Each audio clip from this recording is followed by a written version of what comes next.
Hey guys, welcome to your own academy, your own channel A to Z Chemistry। तो जैसे कि हम +2 का सिलेबस कंटिन्यू कर रहे थे, उसी सीरीज़ के अंदर हमारा सॉल्यूशन चैप्टर कल मैंने स्टार्ट तो किया था, बट बेटा कुछ ना कुछ इश्यूज़ ऐसे रहे कि मेरे को जाना पड़ गया और बीच में फ़ोन आ गया और कुछ ऐसा हुआ कि बीच में ही क्लास इमीडिएट ख़त्म करनी पड़ी। तो उसके लिए सॉरी कि कल की क्लास 10 मिनट की ही दे पाई सिर्फ। तो उसी को आज टॉपिक को पूरा करते हुए कंसंट्रेशन का जो टॉपिक है अपना, जो अपन ने स्टार्ट किया था, जीरो से हीरो वाले सफ़र को शुरू करते हुए, रोज़ यही कहूँगी ताकि तुम्हारा जो इंटरेस्ट है ना वो बना रहे। जीरो से हीरो वाले सफ़र को शुरू करते हुए अपना एक टॉपिक आज की क्लास में हम पूरा कर देंगे और कोशिश करूँगी शाम को एक और क्लास डालने की, ठीक है। तो मैं इतनी मेहनत कर रही हूँ यार, 2-2 क्लास दे रही हूँ तुम्हें एक दिन में, चाहे आधे घंटे की, चाहे 20-20 मिनट की ही दूँ, पर दूंगी ज़रूर, ठीक है।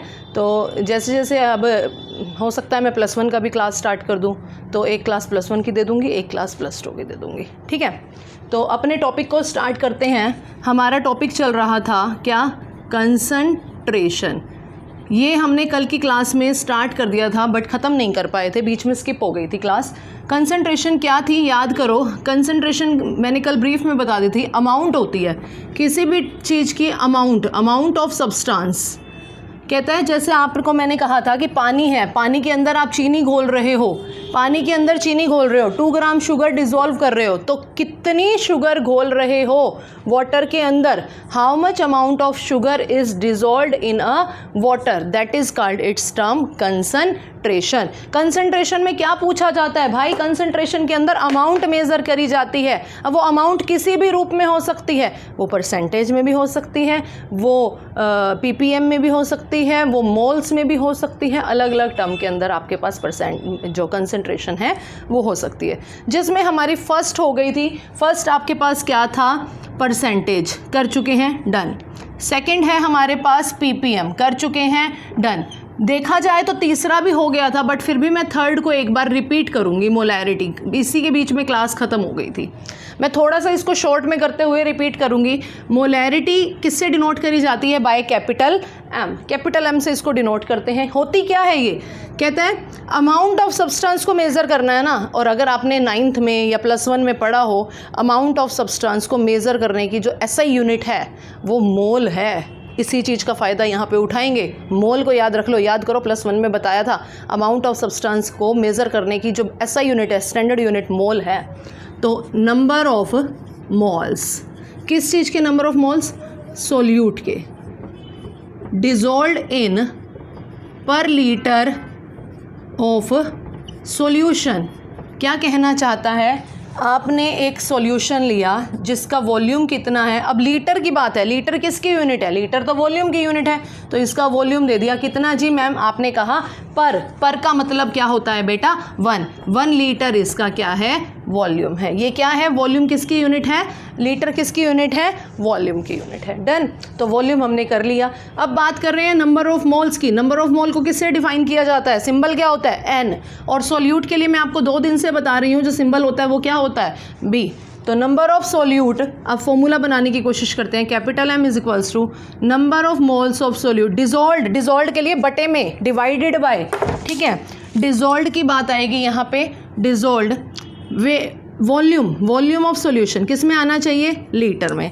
अगर ये वॉल्यूम मिलीलीटर में आ जाता है तो हमारा फॉर्मूला क्या हो जाएगा? Number of moles of solute dissolved in, volume अगर मिलीलीटर में आ गया तो ऊपर क्या हो जाएगी आपकी? 1000 से मल्टीप्लाई, ठीक है। अच्छा, आपको पता है नंबर ऑफ मोल्स किसके इक्वल होते हैं? मास अपॉन में मोलर मास। तो इसी को पुट कर दो, मास ऑफ B बाय में मोलर मास ऑफ B।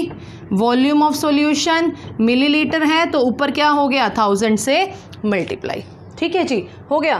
तो ये क्या बन गया आपके पास? मोलैरिटी। अब इनके आपके पास कितने वेरिएशंस हैं, मतलब कितने ऐसे हैं जो अननोन है? एक ये अननोन है, एक ये अननोन है, एक ये अननोन है। तो किसी भी एक का आप अननोन फैक्टर से, यानी कि कोई 2-3 आपको दिया जा सकता है और आप किसी भी एक का निकाल सकते हो यहाँ पे, ठीक है। तो ये हो गया आपकी कौन सी टर्म हुई? ये टर्म हुई क्या? मोलैरिटी। अब मोलैरिटी के अंदर इसकी यूनिट बनाने की कोशिश करो, रट्टा नहीं मारना, किसी भी चीज़ को रट्टा नहीं मारने दूंगी, ध्यान रखना। ठीक है, कंसंट्रेशन की यूनिट बनाने की कोशिश करते हैं। यूनिट बनाने के लिए नंबर ऑफ मोल की यूनिट क्या होती है, अभी तो बताई, नंबर ऑफ मोल की यूनिट होती है मोल, MOL, mole, divided by volume की यूनिट क्या होती है, लीटर। बस बन गई यूनिट मोल्स पर लीटर। तो इसकी यूनिट बनी मोल्स पर लीटर। जब भी आपके पास न्यूमेरिकल के अंदर मोलैरिटी आप निकालोगे तो उसके पीछे आप लगाओगे कौन सी यूनिट, मोल्स पर लीटर। फटाफट से स्क्रीनशॉट ले लो। आई थिंक हो गया होगा, तो एक न्यूमेरिकल करते हैं। इसी फॉर्मूले को यूज़ करते हुए एक न्यूमेरिकल करते हैं। इस न्यूमेरिकल को लिखिए ज़रा, करने की कोशिश करना मेरे साथ सारे बच्चे। मैंने कहा 4.5 gram of benzene dissolved in 750 millilitre, dissolve in, यूँ करो, dissolve in solvent to prepare 750 millilitre of solution. ये लाइन लिखी है मैंने।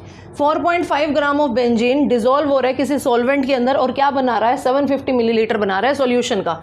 निकालना क्या है आपने, यहाँ पे कैलकुलेट करनी है मोलैरिटी, कैपिटल M। बहुत आसान है। जो चीज़ घुल रही है, आपको कितनी बार समझा दिया, बहुत क्वेश्चन को ना नहीं समझ में आता, 2 बार पढ़ो, 3 बार पढ़ो, 4 बार पढ़ो, सॉल्यूशन तक तब तक मत जाना बेटा जब तक आपको क्वेश्चन समझ में ना आए। बार बार पढ़ते चले जाओ, उसको हिंदी बनाने की कोशिश करो, उसको समझने की, डेली लाइफ से कनेक्ट करने की कोशिश किया करो। 4.5 ग्राम है तो यानी कि मास दे रखा है किसका, बेंजीन का। बेंजीन डिज़ोल्व हो रहा है, घुल रहा है, डिज़ोल्व वर्ड से पहले मतलब ये घुल रहा है, डिज़ोल्व हो रहा है, मतलब ये किसका मास है, बी का। बी क्या होता है, सोल्यूट। जो डिज़ोल्व होता है वो क्या कहलाता है, सोल्यूट। डिज़ोल्व इन सॉल्वेंट, किसी सॉल्वेंट ए के अंदर, और बना क्या रहा है, वॉल्यूम। वॉल्यूम ऑफ सॉल्यूशन कितनी दे दी, 750 मिलीलीटर, ये दे दिया, ठीक है। बेंजीन का मोलर मास निकालना पड़ेगा। बेंजीन का फॉर्मूला क्या होता है जी, आपको पता होगा, पता होना चाहिए इस क्लास में, C6H6 ऐसा स्ट्रक्चर होता है, फॉर्मूला होता है C6H6। मोलर मास निकालना, कार्बन का कितना होता है सबको पता होगा, 12:6 प्लस 1:6 कितना हो गया, 78, ठीक है। तो हम चलते हैं मोलैरिटी की तरफ। फॉर्मूला क्या था, मास ऑफ बी बाय में molar mass of B, volume of solution अगर मिलीलीटर में है तो 1000 से क्या करनी पड़ती, मल्टीप्लाई। मास ऑफ बी मैंने रख दिया 4.5, मोलर मास बी का रख दिया 78, वॉल्यूम ऑफ सॉल्यूशन रख दिया 750, अपॉन में ऊपर क्या रख दिया, 1000। इस टर्म को आप कैलकुलेट कर लोगे, जो भी आंसर आपके पास आएगा उसके पीछे लगा देना क्या, मोल्स पर लीटर।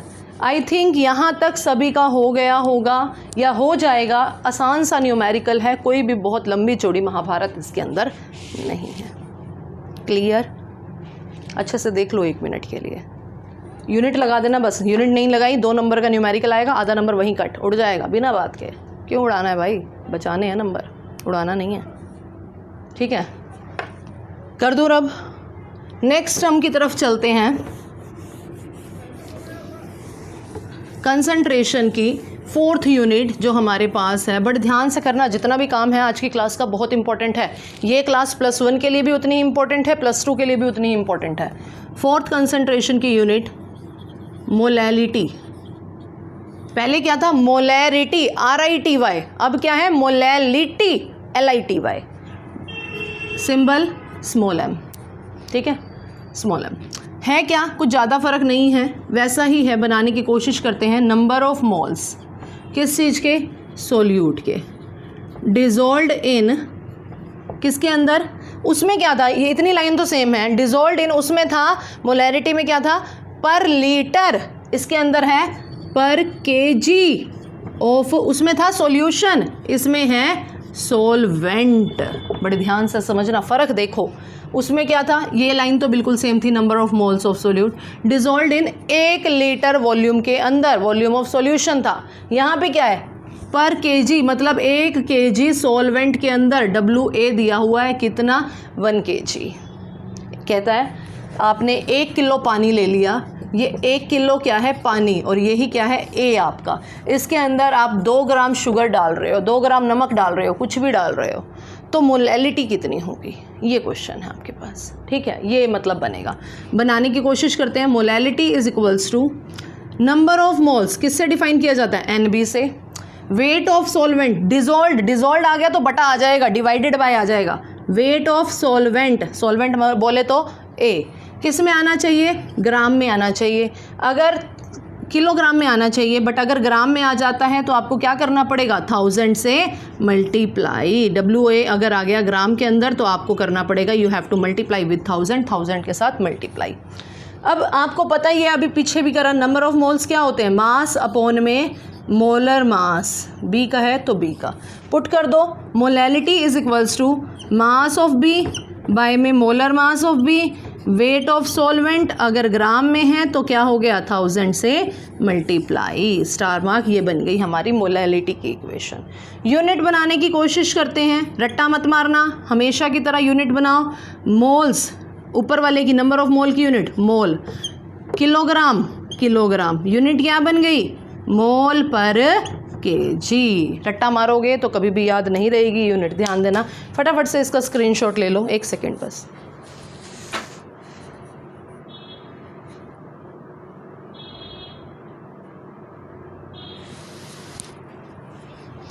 ठीक है, आई थिंक सभी का हो गया होगा, हो गया सभी बच्चों का, तो ये बन गया। अच्छा जी, अब इसको थोड़ा सा और आगे बढ़ाते हुए एक बात यहाँ पे करनी है मुझे, आप लोगों से एक गाना सुनाने वाली हूँ, थोड़ा सा ज़रूरी है मेरे टॉपिक में, सुनो।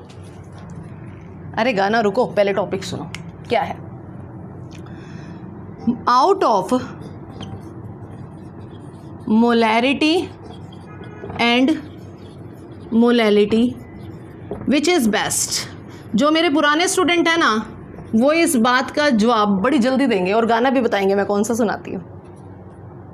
मोलैरिटी और मोलैलिटी में से, मोलैरिटी कौन सी, कैपिटल M, मोलैलिटी कौन सी है, स्मॉल m।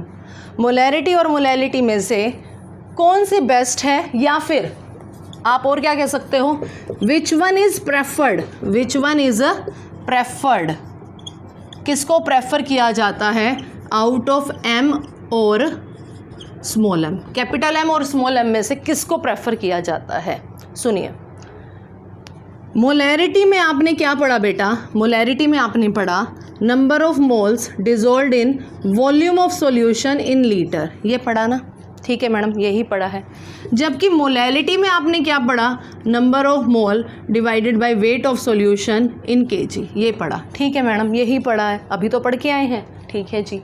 अब ध्यान दो, जनरल लाइफ की बात करते हैं, तुम्हारे आसपास की बात करते हैं। हमेशा से जीरो से हीरो बनना है ना, तो जनरल लाइफ से ही जोड़ना।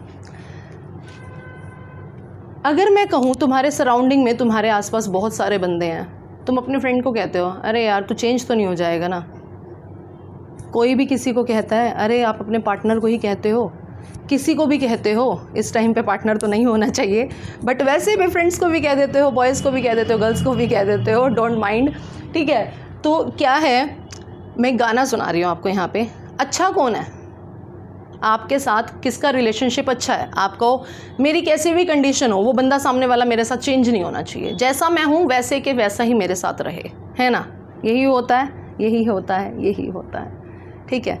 तो मौसम की तरह तुम भी बदल तो ना जाओगे, मतलब अटपटा लगा, अरे मौसम मतलब टेम्परेचर, टेम्परेचर बदला, टाइम बदला, टाइम बदला, टेम्परेचर बदला, क्या इंसान बदला, नहीं बदलना चाहिए।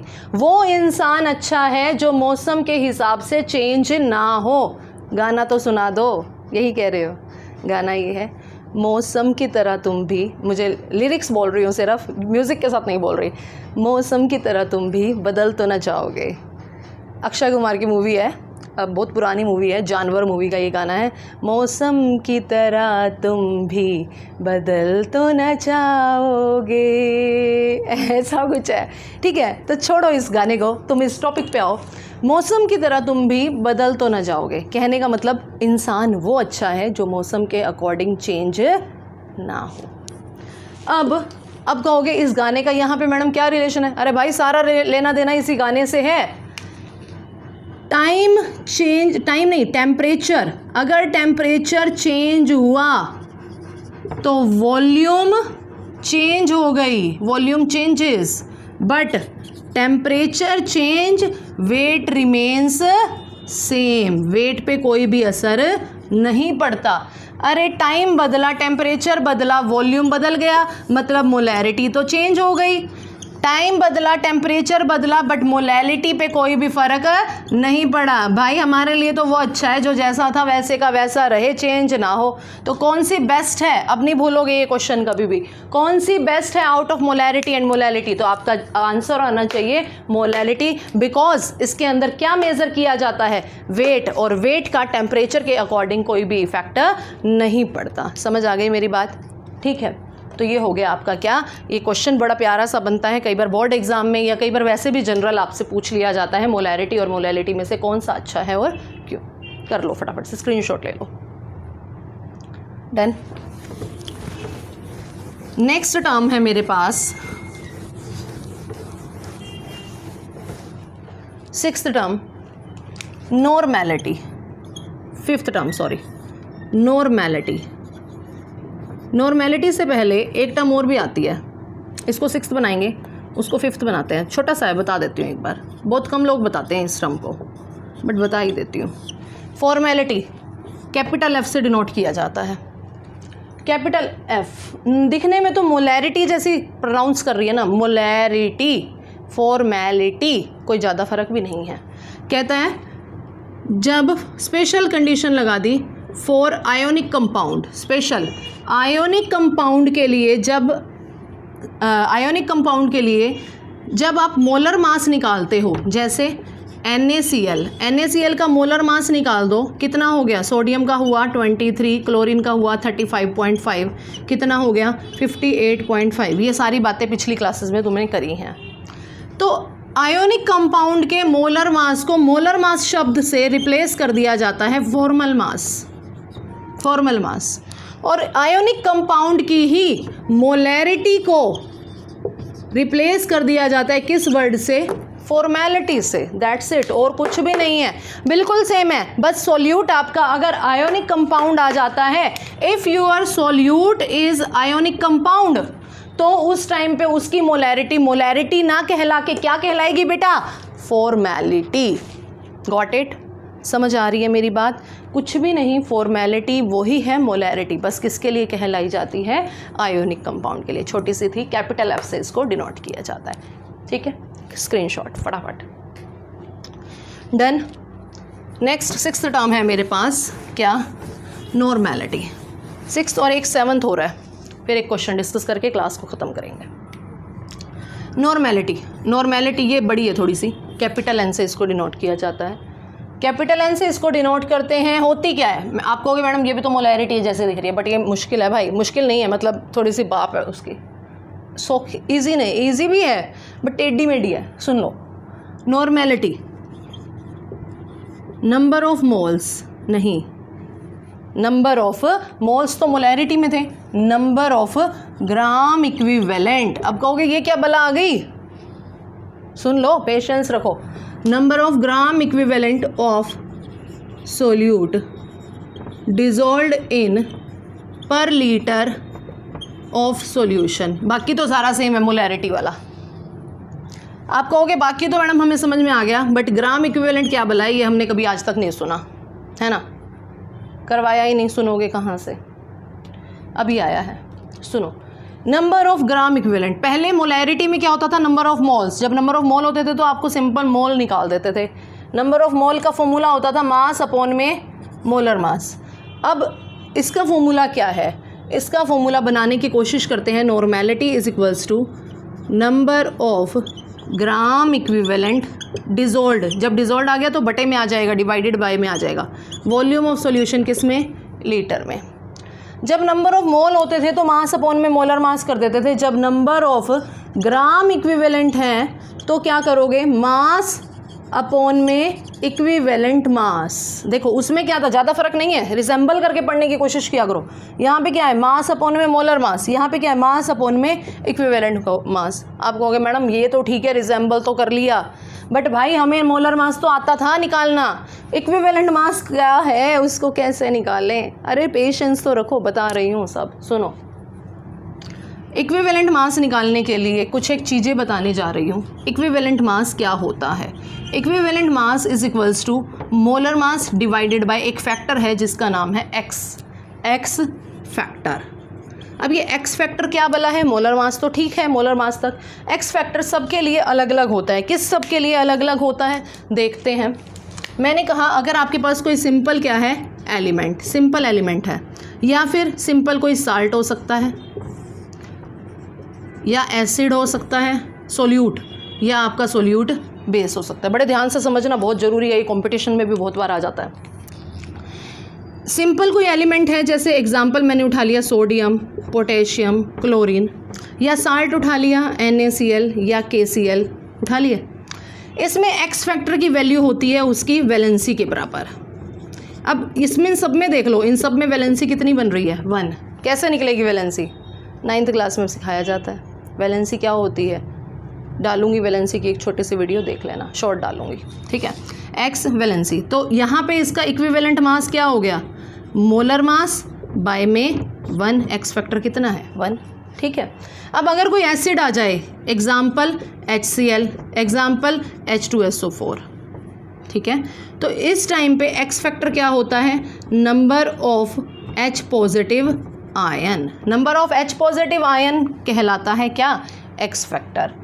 तो इक्विवेलेंट मास क्या हो गया, इक्विवेलेंट मास हो गया मोलर मास बाय में H पॉजिटिव की संख्या, नंबर ऑफ H पॉजिटिव, ठीक है, डन।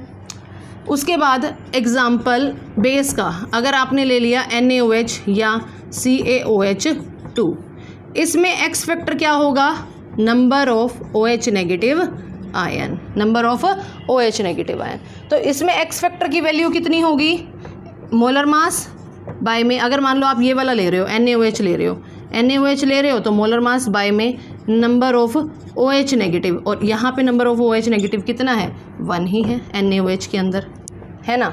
तो इस टाइम पे यहाँ पे क्या आ जाएगा, आपका बेस फैक्टर आ गया, ठीक है। तो यहाँ तक करने के बाद अब ये सारा का सारा खेल किस चीज़ के लिए हो रहा है, इक्विवेलेंट मास के लिए हो रहा है। अब इस सब चीज़ों को यहाँ पे सब्स्टिट्यूट करते हुए हम चलेंगे नॉर्मेलिटी की तरफ, फॉर्मूला बनाने की कोशिश करते हैं। नंबर ऑफ ग्राम इक्विवेलेंट का बनाया, मास ऑफ बी बाय में equivalent mass of B. Volume of solution अगर मिलीलीटर में है तो अभी करा था मैडम, ऊपर 1000 से मल्टीप्लाई कर देना। और फॉर्मूले को आगे लेके चलते हैं, mass of B, equivalent mass को मैंने कह दिया molar mass of B divided by X factor, यहाँ पे छोटा सा लिख देना X factor. Volume of solution millilitre में है तो क्या हो गया, 1000 से मल्टीप्लाई। ये क्या है, नॉर्मेलिटी। समझ गए मेरी बात। अब ध्यान दो, एक फॉर्मूला बनाते हैं, यहीं से एक रिलेशनशिप बनाते हैं। इसकी यूनिट बना लो, उससे पहले, रिलेशनशिप से पहले यूनिट की बात करते हैं।